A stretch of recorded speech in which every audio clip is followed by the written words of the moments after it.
Hello, viewers. Welcome to another episode of your favorite show, Healthy India. A few weeks back, we discussed all about ovarian cancer on the show. Today, we're going to revisit the ovaries, but to talk about a disorder that is much more common than ovarian cancer. Something that many of you would know about, at least know someone who's affected by that. And that is polycystic ovarian disease or polycystic ovarian syndrome, sometimes simply called polycystic ovaries. It is thought that up to 20% in some studies of adolescents and young women could be suffering from or could be having PCOS. It's not just about cysts. The name suggests polycystic ovaries means multiple cysts, and that is the classic description, ovaries which have multiple cysts. But it's not just that. It's also about hormonal alterations that happen along with these cysts. Sometimes, in fact, the cysts may not be visible and you may only have hormonal alterations. Sounds confusing? To clear all your doubts today, we have experts in the studio to talk only about polycystic ovaries. We have Dr. Ganesh Jevalikar, a pediatric endocrinologist at the Max Healthcare in Saket, and Dr. Parjeet Kaur, a senior consultant in endocrinology at Medanta Hospital in Gurugram. So let's start with you, Dr. Ganesh. I just said many things which will confuse people even more. So what actually are the symptoms of PCOS? Yes. So, as you rightly said, polycystic ovary syndrome is an extremely common condition. As many as 10 to 20% adolescent girls and young women have polycystic ovary syndrome. Typically, the symptoms tend to begin around the time of menarche, which means the start of the menses. And the most common symptoms are irregular menstrual cycles, which manifest mostly as oligomenorrhea, which means having less frequent menses. Typically, cycles lasting for cycles not occurring for up to 35 days or more than 35 days. And there may not be a selective pattern. Sometimes there can be months of gap between the two cycles. The other group of symptoms refer to excess of androgens. In layman term, we would say male hormones, but they are not typically like male hormones. They are there in minute quantities or small quantities in normal women also. But excess of these hormones gives rise to symptoms like moderate to severe acne, facial Acne. or acne, facial or body hair growth in male pattern distribution. So typically places like upper lip, chin, or thighs or forearms, or these kind of hairs, and thicker hairs, not just the soft hairs. So male pattern hair distribution, abnormal hairs, and sometimes hair loss from the scalp. So male pattern thinning, so thinning from the frontal side and the temporal side of the scalp. A lot of women have very oily scalp or seborrheic dermatitis or dandruff. Many of these women, about 70% of them, are obese or overweight, and some of them could be lean, or some of them could have a normal body mass index also. As the age progresses, PCOS is a disorder which is a continuum right from childhood to throughout the age of the women. And in older women, it could present as issues with fertility. And again, all these other symptoms that I mentioned in young age could also persist in older age. So the typical age of presentation is around puberty, when girls start their periods, and a typical feature would be irregular periods and some hair growth or acne and hair loss. And very often these children or adolescents or young women are overweight or obese, right? Even if they present late, you would have some symptoms which would predate or which would have been there in the past, which are probably ignored or not attended. So typically women present at a later age, if you go into the history, you'll probably find something that suggests the onset of polycystic ovarian syndrome at a younger age, with around adolescence or puberty. So I think this is a very good beginning because it helps us understand the wide manifestations that accompany PCOS. It's not just one thing, and there are several more, and we'll come back to that a little later.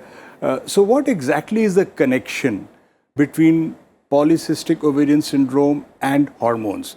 Cysts are just physical things you see in the ovary on ultrasound or on examination. But what do they do to the hormones? Yeah, exactly. So PCOS is actually a hormonal disorder, and these hormonal imbalances are occurring at 3 levels primarily.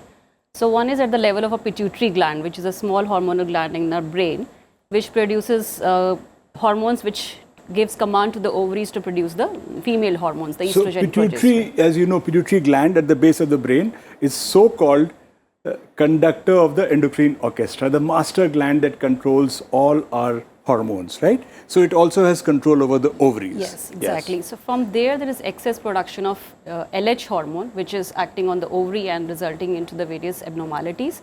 Second level hormone which is getting affected is this excess male hormone which is occurring in these women. This is called testosterone hormone, which is produced from the ovary. That means the ovaries are producing excess of male hormones, and slight male hormone is also produced from the adrenal glands as well. Third level of hormonal disturbance is occurring at the level of insulin hormone. So insulin hormone, we all know, is a hormone which controls our blood sugar levels. So insulin hormone levels becomes very high in these ladies because there's kind of insulin resistance happening in them. So insulin is not able to act properly. Subsequently, insulin is also produced more, and this insulin again acts on ovaries to produce excess of male hormone, and this also leads to production of various small follicles which do not mature, and that gives an appearance of cyst in the ovaries. So hormones are involved in the causes and pathophysiology of polycystic ovarian syndrome. So that's fascinating. For our viewers, it's important to understand that there are 2 different paths, but they actually have a lot of interaction with each other. One is the classic hormone path of the pituitary and the ovary, right? So ovaries normally also produce some male hormones, small amounts. But when this goes like haywire, when there is the ratio of the male to the female hormone is altered, then you get like PCOS kind of picture. So that is a direct hormonal thing. But there's also an indirect metabolic hormonal thing, as Dr. Parjeet described, where insulin resistance, which many of you would have heard of in the context of diabetes or obesity, where insulin resistance plays a key role. So all these, they interact with each other, and the ultimate result is the hormonal abnormalities that we spoke about. How do we know in childhood, Dr. Ganesh, that, we said that onset is typically adolescence or puberty. How do we know? Can we do anything? Is there any way to find out if my child is more likely to get PCO? Yes. So as I said that PCOS is a lifelong disorder, and probably it has origins right within the womb itself. So now it has been shown in several studies that girls who are born low birth weight, they are at more risk of getting polycystic ovary syndrome, particularly if they put on weight rapidly and early. Typically, there would be a tendency that if the child is born low birth weight, there's a tendency to overfeed such a child. But we must remember that rapid weight gain for such children could be harmful in terms of risk of polycystic ovary syndrome and other metabolic complications. Another marker can be a condition called as premature adrenarche, which means early activation of the adrenal male hormones or adrenal androgens, which typically manifests in terms of having early growth of underarm hairs or pubic hairs before the age of 8 years of age. So for a long time, this condition was thought to be benign, but now in several studies, it has been shown that this condition is a predisposing or a marker for subsequent risk of polycystic ovary syndrome.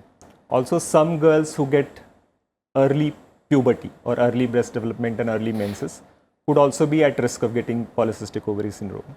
So these are some of the red flags or markers in childhood, and acting in terms of dietary and lifestyle intervention can be helpful. So I think this is a very important point, this is slightly counterintuitive. The first point you said, Dr. Ganesh, and we've discussed that in the context of diabetes. There too it applies. That one would like to think that, typically overweight children are born overweight. They're overweight adults for overweight children, and often overweight children were born overweight. But there is a category of children who are born underweight, girls who are underweight at birth, and rapid weight gain during childhood for these girls can actually be detrimental to their metabolism. So the weight gain has to be proportionate to what their metabolism allows. And sudden and rapid weight gain could predispose them to obesity, to polycystic ovaries, and diabetes later on. That's right? So importance of low birth weight children, even for polycystic ovarian disease, it needs to be emphasized. So, what about adolescents? We move from childhood to adolescence. So, in adolescents, then what are the challenges in diagnosis? Yeah, so adolescence is a particularly challenging period to make a diagnosis of polycystic ovary syndrome, because the symptoms that I mentioned, like irregular periods or acne, could be normal manifestations of adolescence also. So in the first 1 or 2 years after the menstruation starts, the cycles could be without ovulation, which means that in the first couple of years or after the menses, the cycles could be physiologically irregular. And some amount of acne can be a part and parcel of adolescence. However, if we have moderate or severe acne, and if we have persistent irregularity of periods, that would be the most important parameter. It's important to know, because during adolescence there can be some irregularity of periods, etc., which is often ignored. And another thing is, because the term name is polycystic ovary, often if you end up getting an ultrasound report which shows polycystic ovary appearance of ovaries, and the parents of anxious parents often come to us saying that my girl has polycystic ovary syndrome, and therefore all the subsequent implications are the same. But we must remember that in adolescence, having multiple follicles may be a normal feature of the ovaries. So in the absence of other clinical features which we discussed just now, just having a polycystic appearance of ovaries is not indicative of PCOS in adolescence per se. That can be a normal appearance of ovaries. And the last point before we take a break is that not all girls with PCOS are obese, right? Yes. They can be lean PCOS also. Yeah. So there can be about 20-25% of girls who could fall in a normal body mass index or normal weight or lean and still have PCOS and still have similar abnormalities. Thank you, Dr. Ganesh, and we'll take a short break and be back with the diagnosis and treatment of PCOS.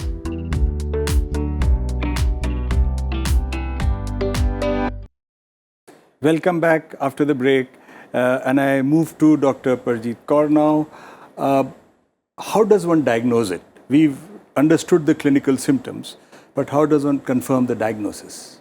It's very important that we make a correct diagnosis, because there are many PCOS mimics. There are many hormonal disorders which resemble PCOS, and we tend to miss out on those hormonal disorders if we just label anybody who is carrying an ultrasound report with a cyst in the ovary as PCOS.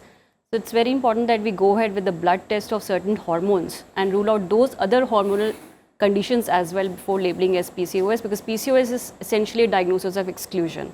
So we need to get certain blood tests for hormones. Then this also important to get an ultrasound, and ultrasound criteria are also very important, because there is not just one cyst or few cysts which will make a diagnosis of PCOS. We need to also look at the ovarian volume. So essentially there are 3 criteria, and if 2 are present out of these 3, we can label the lady as having PCOS. One is presence of excess male hormone either in the blood, or even if the blood hormone, male hormone is normal, if she's presented to you with the excess hair and male hormone excess presentation, that will be considered as one of the criteria. Second will be presence of menstrual irregularities in the form of oligomenorrhea or anovulation if it is present. And third is the ultrasound criteria. So any 2 of these 3 will make a correct diagnosis of PCOS. So I think it's important to remember that cysts alone do not diagnose a PCO, and I think that's a point that people get confused by. And the other important point is that when you do test these girls, many of them will have, or some of them at least will have, completely normal hormones. So then people say there's no hormonal problem and there's no PCOS. That's wrong. Because if there is a clinical manifestation of hormonal problems, then that patient could, that child or patient could still be having PCOS even though the blood reports are normal. So we move towards the management, and Ganesh, in two lines, is there any role for non-pharmacologic management, non-drug management of PCO? I think dietary and lifestyle modification is one of the cornerstone of polycystic ovary syndrome management. And as we discussed, that overweight obesity is very common, and even small to moderate weight loss can benefit symptoms of PCOS like menstrual irregularity significantly. And therefore, a diet which is like reduction of sugars, refined carbs, so things which are most commonly used refined carb is maida in our diet. So things having less refined carbs, processed food, your sweet, sugary beverages, salted and other oily snacks. So reduction of these, having adequate fiber or protein in the diet, giving adequate attention to exercise and regular exercise, and other aspects of management like bedtime, waking up time, or where you are having your food, how I mean, in front of, like seeing television while eating, or doing some other activities while eating, even how fast you are eating, even all these small components are also very important in terms of diet and lifestyle modification. And as goes with most chronic conditions, peace of mind or mental wellness is also very important in PCOS management, because none of these other components would be okay if the mind is not well. Easier said than done. And this is common sense. I think there has been no program on Healthy India where we haven't discussed the importance of lifestyle, of eating right and exercising regularly, and avoiding stress if it's possible. But what about medication, Dr. Kaur? I mean, what can we use medicines, of course? Yes, of course we can use. I think just an add-on to Dr. Ganesh's Yes. point, I think lifestyle is very important, because even a modest reduction of weight, like even a overweight woman can lose 5% of her original weight, can lead to a lot of improvement even in her facial hair, even in her period abnormality. So that remains the cornerstone. Medications, yes, are available, but it depends whether a lady is planning pregnancy in near future or not.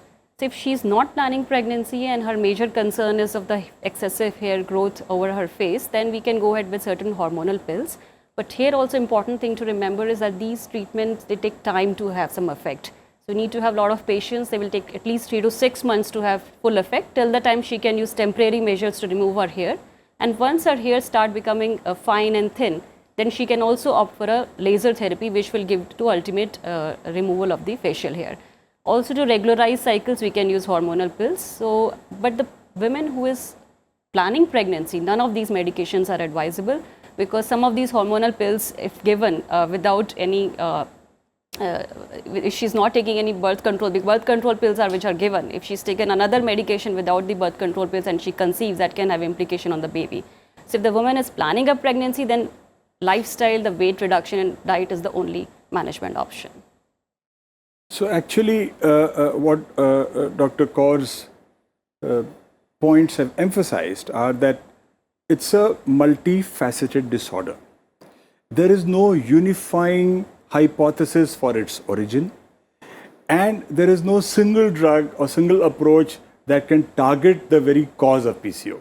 So basically, you are treating based on what the patient has and what is the expectation from treatment.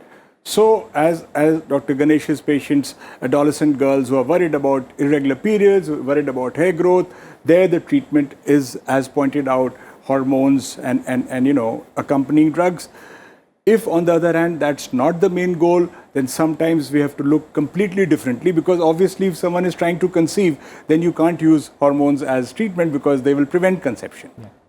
There are also other drugs like metformin, Dr. Ganesh. Where do you keep them in the drugs? We talked of two parallel paths, which not exactly parallel, lot of overlapping, but two streams in the causation. So one is what has been discussed. What about the other one, insulin resistance? Yeah, so we've discussed that insulin resistance plays an important role in the pathophysiology of PCOS. and therefore it makes sense to use insulin sensitizer, most commonly metformin, in the management of PCOS. However, as of now, the only or absolute indication to give metformin is if the girl or woman has developed abnormalities in the blood glucose levels. So impaired glucose tolerance or type 2 diabetes, that's the absolute indication. In some girls with significant insulin resistance, if menstrual irregularity is the presenting symptom, so obesity, insulin resistance and menstrual irregularity, we give metformin sometimes, and it does help in some girls to regularize the cycles and could avoid hormonal treatment. However, metformin is not very useful for control of symptoms like acne or body hair growth. So in those situations, we have to use the other medications. So quite clearly, the doctor will help you choose medication, whether you're a candidate for hormones or along with that drugs that are anti-male hormone, drugs like spironolactone or finasteride, which are often combined with hormones when they are used, or whether you're a candidate for metformin, you or your child. And I think that is very important, that you need to be very clear about what is the goal of treatment. The same drugs don't work for everybody and all the time. What about fertility issues? One question that is always asked by anxious mothers and as well as young women is that, what about fertility? What is the impact of PCOS and fertility, and how should we preempt that or manage that? Right. So definitely this is a very significant concern of the women as well as their parents. So PCOS does affect fertility, but in the way that these PCOS women, they can take longer time to get pregnant. But eventually majority of PCOS women, they are able to conceive. And especially this is very easier for overweight women who can just lose some weight and their fertility improves. If does not improve with just lifestyle modification, then we have ovulation induction hormone available, and that helps in ovulation induction, and eventually pregnancy is achieved. But then again, very important is a good pre-pregnancy planning.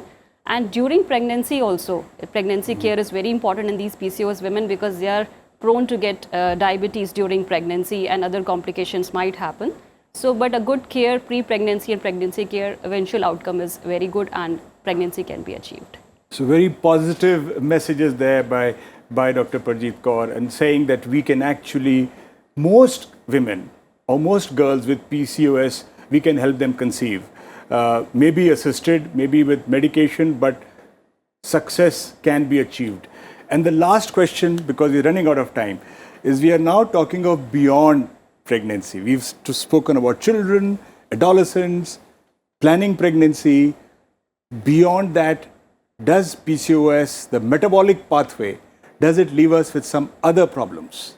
Right. So as I discussed earlier, insulin resistance is there in these women. So these women are prone to get diabetes in future. Type 2 diabetes is common. In fact, by the age of 40 years, 40% of these women will have either pre-diabetes or diabetes. It's very important that they keep a focus on their lifestyle throughout their life. Even if their hair problem is solved or periods problem is solved, fertility is achieved, but you must keep on focusing on your lifestyle, maintain a good weight, and annual checkup of blood sugar and lipids is important because they might also develop high cholesterol levels, high blood pressure levels.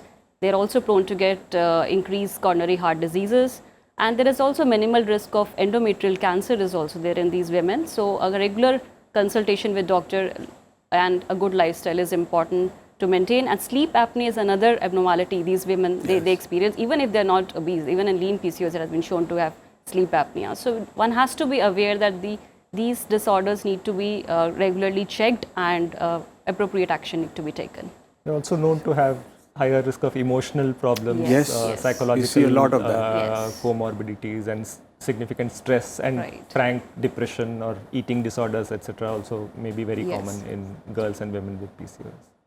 So as explained by our experts, PCOS is not just a disease, it's a kind of imbalance, a kind of disorder which manifests in different forms from childhood to older age, starting with issues typically during adolescence or puberty of hair growth or scalp hair loss or acne with irregular periods, particularly if you're obese or overweight, later on presenting with infertility, and later on leading to even diabetes quite commonly and other metabolic disturbances. So I think what the unifying thing is only one, and that is a good lifestyle can take care of many of these. So don't be scared. If you're diagnosed as PCOS, ask your doctor. Most of these things can be managed very well. Thank you very much.